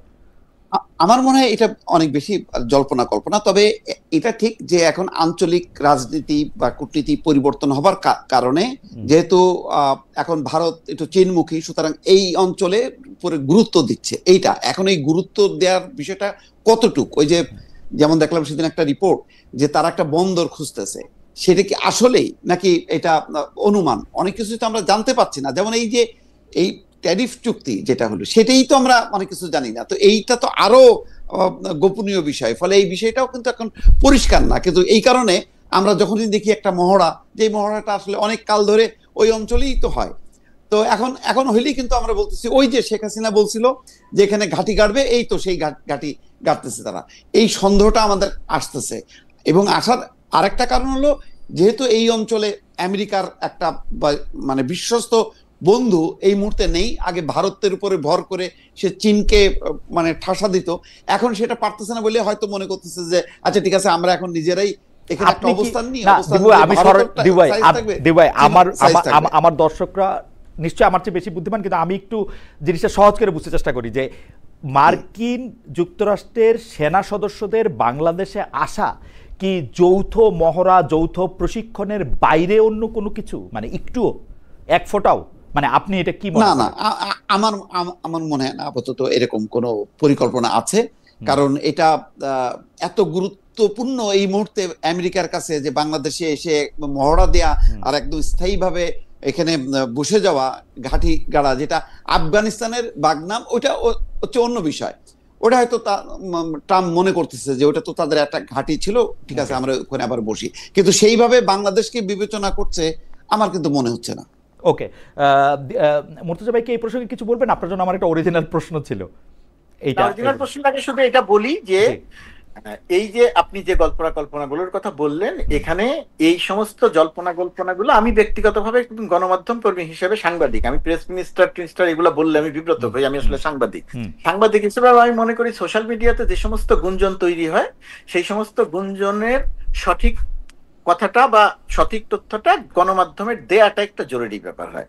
আর বিশেষ করে অনেক ক্ষেত্রেই আমরা দেখি, আর এই ক্ষেত্রে যেটা দেখলাম সোশ্যাল মিডিয়াতে যে গুঞ্জনগুলো তৈরি করে দেয়া হলো, আমাদের দুর্ভাগ্যজনক হলেও টক শোতে যারা আলোচনা করলেন মেইন স্ট্রিম মিডিয়ায়, তারা সেই সোশ্যাল মিডিয়ার গুঞ্জনটা তারা তাদের মুখ দিয়ে বললেন। একজন দেখে কথা বলতে দেখলাম, আমি জানি না যুক্তরাষ্ট্র এখানে ঘাঁটি করবে কিনা। আরে বাবা, আপনি যদি না জানেন তাহলে আপনি কথা বলছেন কেন?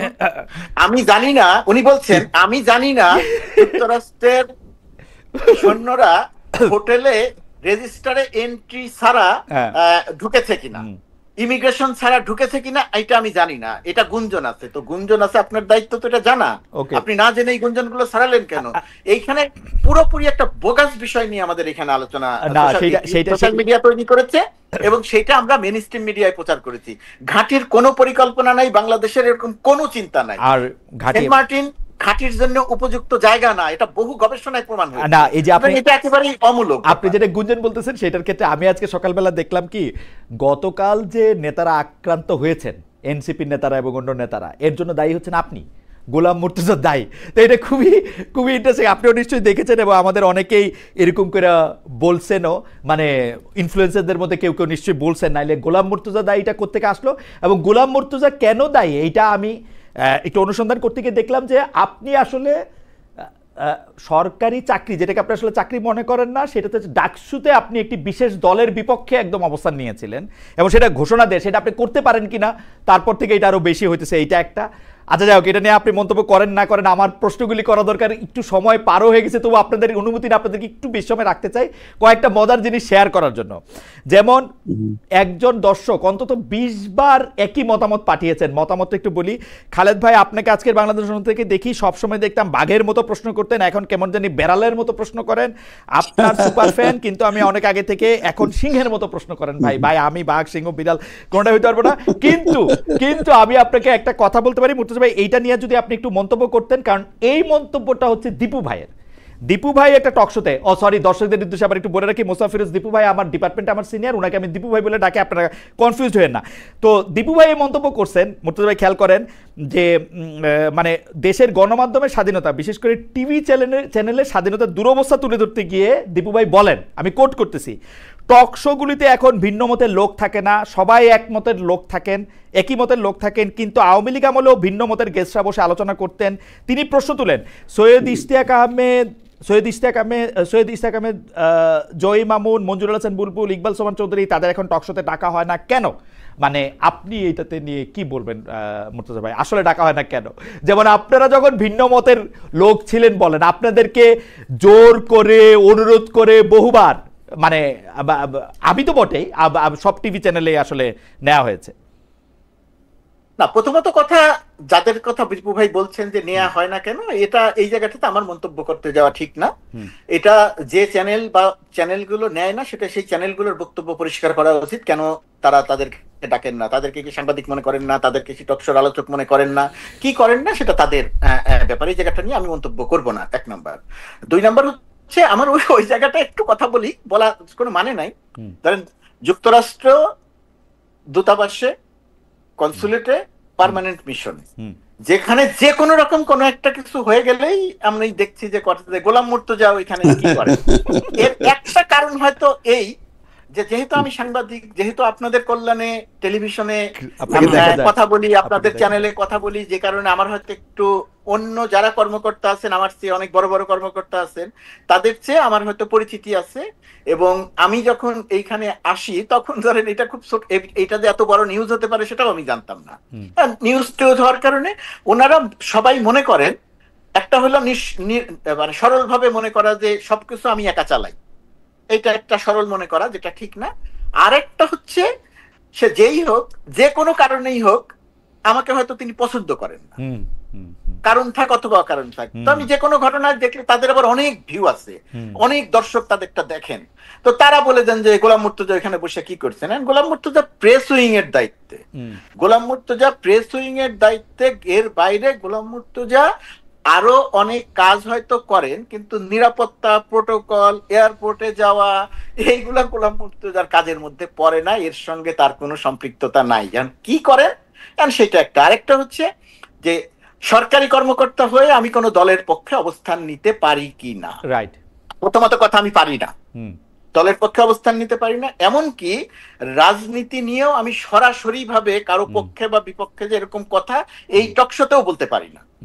যদিও পারি না অনেক কিছু, আবার ধরেন এই যে আমি আপনার সঙ্গে এসে টকশোতে কথা বলছি, এটা যদি আমি প্রপার ওয়েতে সরকারের একেবারে কাগজপত্র দিয়ে অনুমতি চেয়ে যদি করতাম, মাস 3 সময় লাগতো, পরে আসতো যে থাক এখন না করলে ভালো হয়, এখন তোমরা করতে চাই না। এখনো যদি কেউ চায় যে এই যে উনি সরকারি কর্মকর্তা হিসেবে খালেদের সাথে এই জায়গাতে এসে কথা বলতে পারেন কিনা, এটা নিয়েও প্রশ্ন তোলা যায়। আর আমি আসলে কোনো দলের বিরুদ্ধে সরাসরি ভাবে অবস্থান নেই নাই, আমি আকারে ইঙ্গিতে প্রতীকী অর্থে একটা স্ট্যাটাস দিয়েছিলাম। বুঝা গেছে আর কি, পরিষ্কার। সেই স্ট্যাটাসটা নিয়ে কথা উঠেছিল, তখন আমি নিজে রিয়েলাইজ করেছি যে যেহেতু এটা মনে করে নেওয়া হচ্ছে যে সরাসরি ভাবে পক্ষ বিপক্ষ হয়ে গেল, এই কারণে আমার এটা থেকে সরে আসা দরকার। আমি সেখান থেকে সরে এসেছি এবং আমি মনে করেছি যে এটা আমার কাজটা ঠিক হয়নি, এটা আমি ভুল করেছি। আচ্ছা, আমরা দীপু ভাইয়ের কাছে, দীপু ভাইয়ের কথার প্রসঙ্গে একটু গিয়ে আমরা শেষ প্রসঙ্গে চলে আসবো, আপনাদেরকে আর আটকাই না। দীপু ভাই, আপনি কি মনে করে সেই মানে কথাগুলি বলেছিলেন, 2 মাস পার হয়েছে, আসলে 2 মাস আগে আপনি এটা বলছিলেন, এখন আপনি চেঞ্জ দেখেন কিনা? যদি চেঞ্জ না দেখেন তাহলে কিসের জন্য না দেখেন আর কি, দীপু ভাই? না, আমি তো দেখছি যে আসলে তো তাই, যে ঘটনাটা হচ্ছে যে যাদের নাম আমি বলছি তাদের সাংবাদিকতার ধরনটা 15 বছরে বিতর্কিত ছিল। তো সেটা একটা নৈতিক প্রশ্ন যে সাংবাদিক হিসেবে এইভাবে দলবাজি করা যায় কিনা, তো ওইটা তো অন্য বিষয়। কিন্তু তারা আসতে পারবে না কেন? এখন এটা শুধু চ্যানেলগুলির বিষয় না, চ্যানেলগুলি হয়েছে কি এখন জাতীয় পার্টি হয়ে গেছে, তারা ক্ষমতা ছাড়া আর বাঁচতে পারে না। শেখ হাসিনা এমন ভাবে এই চ্যানেলগুলির অবস্থা করছে যে এরা শুধু ক্ষমতা খোঁজে, এই কারণে তাদেরকে ডাকতেও সাহস পায় না। আবার ডাকলে যদি ধমক খায়, যদি ওই উপদেষ্টার অফিস থেকে যদি ফোন আসে, বা আমি জানি না এখন ডিজিএফআই ফোন করে কিনা, ওইসব ভয়ে তারা নিজে থেকে ওই সেলফ সেন্সার্ড হয়েছে। তবে এইটা যে মুক্ত স্বাধীন মানে করার ক্ষেত্রে এই গত 1 বছরে আমি সরকারের কোনো উদ্যোগ দেখি না যে না আপনারা যাকে খুশি তাকে ডাকতে পারেন আপনাদের নীতিমালা অনুযায়ী, কারণ নীতিমালা কিন্তু সবই কিন্তু একই রকম হয়েছে, কোনো কিন্তু পরিবর্তন হয়নি। এই কারণে আরো ভীত সন্ত্রস্ত হয়েছে, কিছু চ্যানেল মবের শিকার হয়েছে, প্রথম আলোর সামনে 2 বার মানে গরু জবাই হয়েছে, ফলে সবাই কিন্তু সংকুচিত হয়ে গেছে যে প্রথম আলোর এই অবস্থা, তাহলে চ্যানেলগুলি তো কিছুই না, এবং চ্যানেলগুলি তো আক্রমণের শিকার হয়েছে। এই কারণে আর ঝুঁকি নেয় না। আবার যাদেরকে ডাকবে তারাও হয়তো আসতে চাইবে না, যে তারা আবার হত্যা মামলার আসামি, প্রায় 222 জন না 26 জন সেদিন দেখলাম মাহফুজ আনাম বলছেন যে তাদের বিরুদ্ধে হত্যা মামলা আছে। তো এইসব কারণে অটোমেটিক হয়ে গেছে গণমাধ্যম সংকুচিত হয়ে গেছে, ফলে ওই স্বাধীনভাবে যে সবাইকে ডাকবে, এখন একজন আরেকজনের সাথে শুধু অ্যাড করে, একই মানে সবাই হাসিনা বিরোধী, এখন আর হাসিনার পক্ষে বলবে এরকম কোন লোক নাই, এই হচ্ছে পরিস্থিতি। আমি ওইটাই বলতে চাইছি। ওকে, না ধরেন দীপু ভাই, কারণ হাসিনার পক্ষে বলতে হবে এই জন্য লোক নিয়ে আসতে হবে, চ্যানেলগুলোর একটা ঠাকুরপার লোক কেন? না না না, এই প্রশ্নটা আসলে আমি করি। জনাব আবু আলম মোহাম্মদ শহীদ খান, যিনিও আমাদের সাংবাদিকতা বিভাগের একজন ছাত্র, আগে সচিব ছিলেন, এই ছিলেন সেই ছিলেন, উনি কিন্তু আওয়ামী লীগের পক্ষে অবস্থান নেওয়ার জন্য না, উনাকে কিন্তু কেন সরকার গ্রেফতার করে নিয়ে গেল এইটা আমি এখনো পরিষ্কার না, যে এবং কি মানে কি বলছে উনি আসলে, এটা আমিও জানি না, এবং এটা জানা না মঞ্জুরুল আলম পান্না সে নিজেও ভিকটিম, তার চাকরি ছিল না শেখ হাসিনার সময়, তাকে নিয়ে চলে গেল। না এগুলি কেন, কিসের জন্য? আমি কেন এই প্রশ্নটা থাকে, কিন্তু আমি এই জায়গাটাতে দীপু ভাইয়ের ওই সব কথার সাথে তো আমি কথা বলবো না, আমি খালি অল্প একটু অংশ নিয়ে কথা বলবো। সেই অল্প অংশটা হচ্ছে, ধরেন আমাদের চ্যানেলগুলো যে কাউকে ডাকে না, ওনারা আসবেন না, আমাদের চ্যানেলগুলোর অবস্থাটা কি হয়েছে? ধরেন দীপু ভাইও দেশে থেকে কথা বলছে, আমিও দেশে থেকে কথা বলছি, আপনিও দেশে থেকে প্রোগ্রাম করেছেন, আপনি তো পরে গেছেন জার্মানি, প্রতিকূল অবস্থা আপনি যখন প্রোগ্রাম করেছেন ওই প্রতিকূল অবস্থার মধ্যেও আপনি আমাকে এখন যে প্রশ্ন করছেন, তখন হয়তো এর চেয়ে কঠিন প্রশ্ন তখন আপনি আমাকে করেছেন খালেদ, আমি তার জবাব দিয়েছি, রিস্ক ছিল, ভয়াবহ রিস্ক ছিল, না, গুম হয়ে যাওয়ার রিস্ক ছিল, ডেফিনেটলি রিস্ক ছিল, করেছি। দীপু ভাইয়েরও ভয় ছিল, তার মধ্যে তো আমরা কথা বলেছি। এখন চ্যানেলগুলো কাউকে ডাকে না, বা চ্যানেলগুলো যে এরকম হয়ে গেছে, এটা হচ্ছে আমাদের সাংবাদিকতার অধঃপতন হয়েছে। মালিকরা সাংবাদিকতায় এত অপকর্ম করেছে, চ্যানেল পরিচালনা করতে গিয়ে এত অপকর্ম করেছে, সেই অপকর্ম তারা সারাক্ষণ ভয়ে থাকে যে আমি যে অপকর্ম করেছি ওই অপকর্ম সামনে এনে যদি আমার বিরুদ্ধে ব্যবস্থা নেওয়া হয়, সুতরাং আমি আসেন তোষামোদি করি। এটা হচ্ছে সাংবাদিকতার। আমি এটার সাথে আমি মানে মুর্তজা ভাইয়ের সাথে আমি 100% একমত। কারণ দেশে থেকে কিছু বলা যায় না বলতে বলতে মুর্তজা ভাই বা দীপু ভাই যা বলছেন আওয়ামী লীগ সময়ে, দীপু ভাই তো আসলে টেলিভিশনে টিকতে না পারে নিজের আলাদা জায়গায় করে নিয়ে, এবং মুর্তজা ভাই তো খুব টেলিভিশনের মানুষ না, উনি টেলিভিশনে মানুষ হয়ে গেলেন আওয়ামী লীগের আমলে কথা বলতে বলতে বলতে, ঠিক না? ঠিক না, উনি তো প্রিন্টের মানুষ, আপনি তো প্রিন্ট, হ্যাঁ মানে না, এটা একটা আমি বলবো যে এটা একটা হয়েছে। তবে মুর্তজা ভাই, আমরা যেটা আশা করি, মানে দীপু ভাইয়ের বক্তব্যের লেজ ধরে আমি বলতে চাই যে এই যে আবু আলম মোহাম্মদ শহীদ খানকে গ্রেফতার করা, এই মঞ্জুরুল হাসান পান্নাকে তুলে নিয়ে যাওয়া, এগুলির বিচার বা এগুলির ব্যাপার যদি আসলে দীপু ভাই ভয়েস রেজ করতেছে, কিন্তু এগুলি যদি আমরা কথা না বলি, তাহলে একটা পর্যায়ে কিন্তু মানে আমাদের আর কথা বলার জায়গাই থাকবে না। মানে এইটা আমরা মনে হয় যে দীপু ভাই ডেফিনেটলি কথা বলতে হবে খালেদ, ডেফিনেটলি কথা বলতে হবে। আমি ওই যুক্তিতে বিশ্বাস করি, কেউ যদি মিথ্যা বলে সেইটাও তার বলার অধিকার থাকতে হবে, কিন্তু আমার দায়িত্ব যে সে মিথ্যা বলছে এটা বলা। দীপু ভাই যদি আজকে একটা ভুল তথ্য দেন, তাহলে আমি দীপু ভাইয়ের সাথে এখন মারামারি করব না, ঝগড়া করব না, আমি দীপু ভাই ভুল তথ্য দিয়েছেন এই সময় যদি আওয়ামী লীগের কাউরে পাইতাম তাহলে তো ক্ষোভটাও ঝাড়তে পারতাম, তর্ক বিতর্ক করতে আমার বলতেও পারি। আমার মনে যে দীপু ভাই, আমরা যদি জনাব গোলাম মুর্তজা ভাইয়ের কথাটা আক্ষরিকভাবে নেই, যে উনি বলতেছেন যে আপনি এখন ডাকেন, ডাইকা দেখেন আপনার কি কনসিকুয়েন্স হয়, সেইটা তো চ্যানেলদের একটা দায়িত্ব আছে, সো সেইটাও ভাই আমি আবার মবের মধ্যে পড়বো, অসম্ভব। আমি নিজেও না, ওটুক ঝুঁকি তো, ওইটুকু এই যে মবের মধ্যে পড়বো, ওইটা হচ্ছে দীপু ভাই কিছুটা না রে ভাই, পোলাপান যেই মবগুলি করতেছে। আমি আমার কথা বলি, আমি শেষ করি খালেদ। কিছুটা বাস্তবতা হয়তো থাকতে পারে, কিন্তু এটা অনেক বেশি হচ্ছে অজুহাত। সেই সাংবাদিক সবচেয়ে বেশি অজুহাত দেয় যে সবচেয়ে বেশি যোগ্য, যে ভাই খুব ভালো লিখেছিলাম, নিউজ এডিটর এই 3টা লাইন, সবচেয়ে ভালো 3টা লাইন কেটে দিয়েছে, আর বলেন না ভাই বাংলাদেশে সাংবাদিকতা করা যায় না, এই কারণে অনুসন্ধানী রিপোর্ট করি না। এগুলো হচ্ছে অক্ষমের আত্মপক্ষ। আমার মনে হয় যে এটা নিয়ে আমরা আরেকদিন কথা বলতে পারবো। আমি একটু দর্শকদের একটা প্রশ্ন জবাব দিই। আমার কাছে উনি প্রশ্ন করেছেন, রনি চৌধুরী উনার নাম, উনি বলেছেন খালেদ ভাই, why don't you bring them, we didn't see anyone in last 1 year।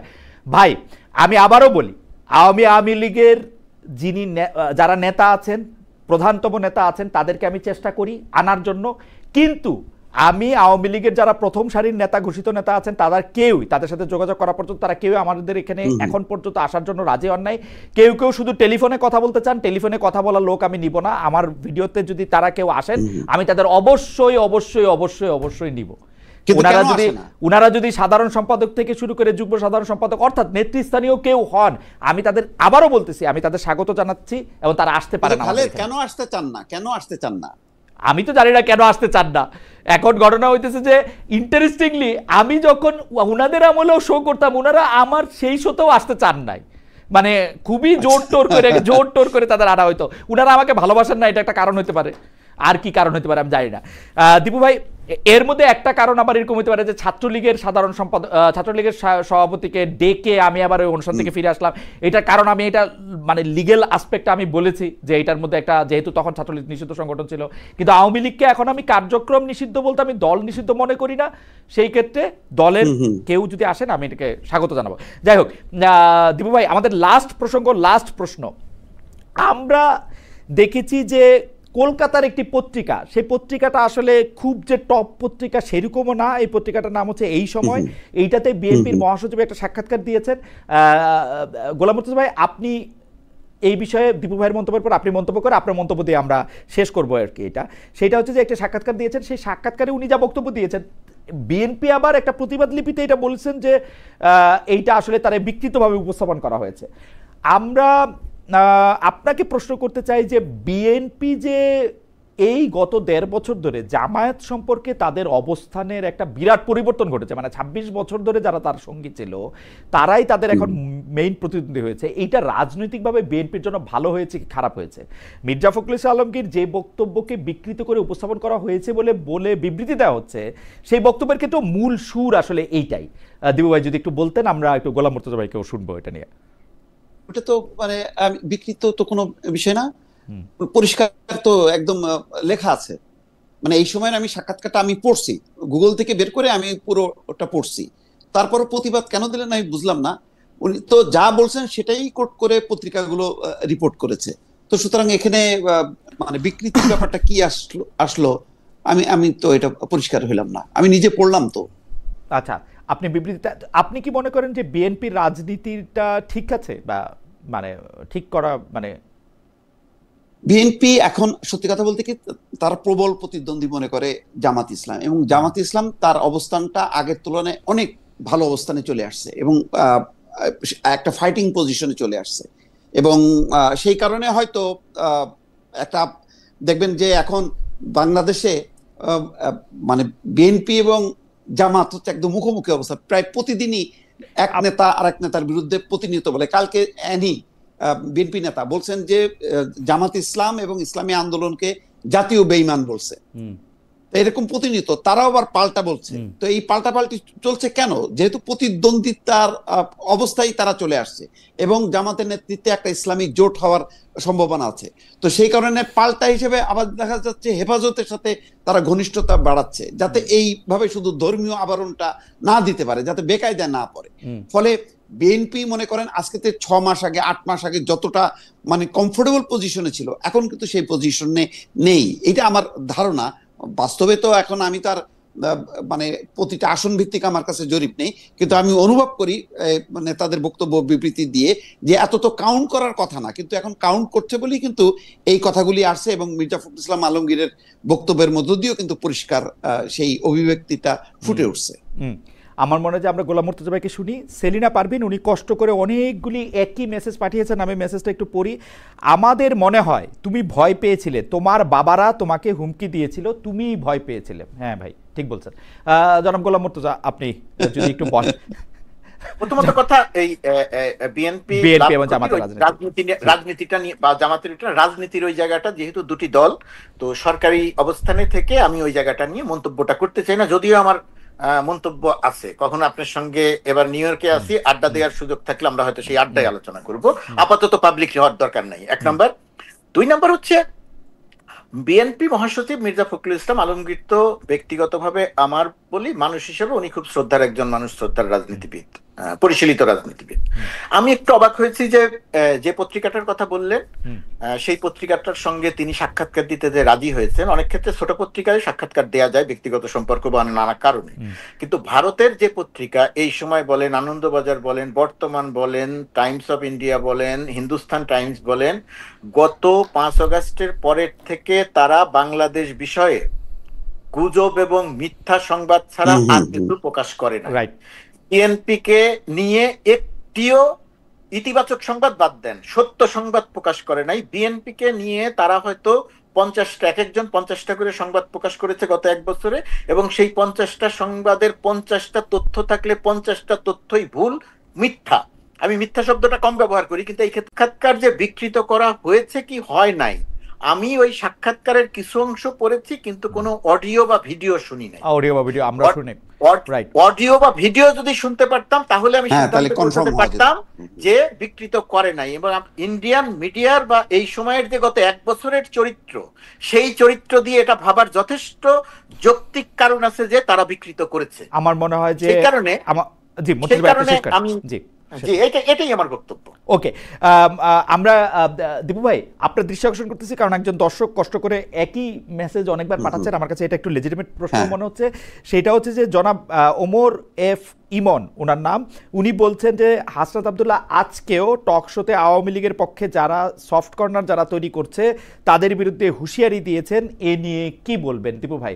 Awami লীগের পক্ষে যারা সফট কর্নার তৈরি করছেন, মানে জনাব হাসনাত আব্দুল্লাহরা মানে আওয়ামী লীগকে ক্ষমতায় রেখে তাদেরকে ক্ষমতা থেকে সরাই দেওয়ার পর একটা আওয়ামী লীগ ভিত্তিতে আওয়ামী লীগ জুজুতে এরকম ভীত হয়েছেন কেন, এটাই আমি আসলে বুঝতে পারি না। মানে বলুক, অসুবিধা নেই। আগে বলছে যে মানে জামাত বিএনপির দোসর, এখন ফ্যাসিবাদের দোসর, বলুক। না, আপনার কাছে কি মনে হয়, আপনার কাছে কি মনে হয় যে মানে আওয়ামী লীগের পক্ষে যারা সফট কর্নার তৈরি করবে তাদের জন্য হুঁশিয়ারি দেওয়া, এটা কেন? মানে এটা বারবার মানে যে আওয়ামী লীগ নাই সেই আওয়ামী লীগের এটা আরেক ধরনের স্বৈরতন্ত্র প্রতিষ্ঠার একটা উদ্যোগ, যাতে ভিন্ন মত মানেই হচ্ছে ওই আওয়ামী লীগের প্রতি সফট কর্নার। কোন কোন যুক্তি আসতে পারে না।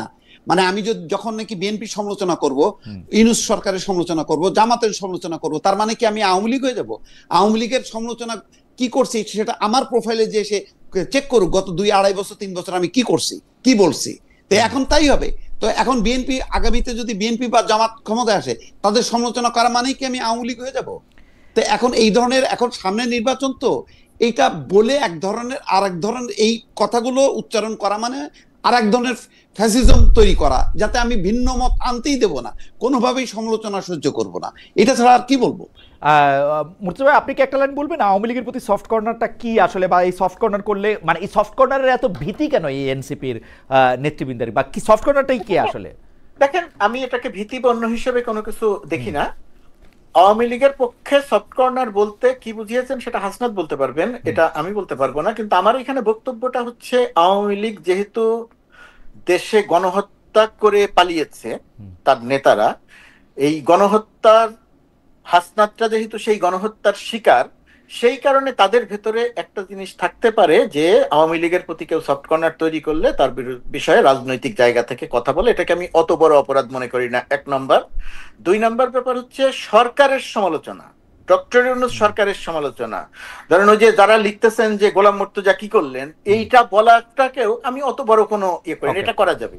এইটা করার সঙ্গে কেউ যদি মনে করেন যে আমি দূতাবাস পুরোটা চালাই এবং মনে করে নিয়ে বললেন যে উনি কি করলেন, উনি না, যেহেতু আপনি সবচেয়ে বড় কর্মকর্তা, যেহেতু আপনি সবচেয়ে বড় কর্মকর্তা, আপনি একজন সিনিয়র সেক্রেটারির পদমর্যাদা, পরিচিতি হওয়াটা, পরিচিত হওয়া একটা ব্যাপার। না, ডেফিনেটলি আমার এটা নিয়ে কোনো আপত্তি নাই। মানে আমি খালি বলছি যে সফট কর্নার তৈরি করা মানে গণহত্যার পক্ষে মতামত তৈরি করাটা যদি কারো উদ্দেশ্য হয়ে থাকে, সেইটার বিষয়ে আমারও আপত্তি থাকবে। ওকে, অন্য বিষয়ের মতো আপত্তি থাকবে, কিন্তু একদমই সরকারের সমালোচনা নিয়ে আমার কোনো আপত্তি নেই। একদমই কথা বলতে দেয়া যাবে না, একে চিহ্নিত করা হবে, এ সফট কর্নার করা হচ্ছে, তাদেরকে দেখে নেওয়া হবে। এটা দেখেন, এটা হাসনাত আব্দুল্লাহ একটা রাজনৈতিক দলের সদস্য, এটা একটা রাজনৈতিক বক্তৃতার মঞ্চে তিনি দাঁড়িয়ে কথা বলছেন।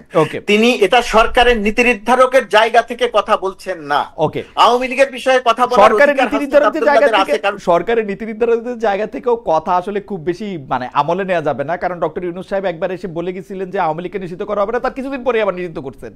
মানে সরকারের নীতি নির্ধারকদের কথার উপরেও তো আমরা অনেক আস্থা রাখতে পারি না।